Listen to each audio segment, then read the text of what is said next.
কাফন জড়িয়ে ঘুরছেন কেন? আমি আসলে পাখিও জন্মাতে চেয়েছিলাম, ছোট্ট চড়ুই, শহরে ম্যাকপাই। বন্দুক আবিষ্কার হতে আর পাখিও জন্মাতে সাহস হলো না। মানুষ হয়ে জন্মে লাভ হয়েছে কোনো? এই জন্যই তো কাফন চাপিয়ে ঘোরা, বুক ফুটো হয়ে বাতাস বেরিয়ে যেতে পারে যখন তখন।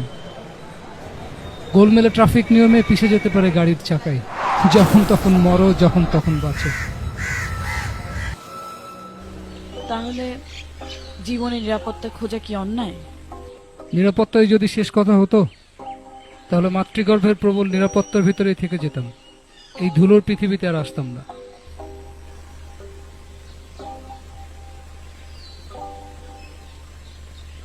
তাহলে আমরা কেন এসেছি পৃথিবীতে? সেটা জানার জন্যই কিন্তু বারবার পৃথিবীতে ফিরে আসি।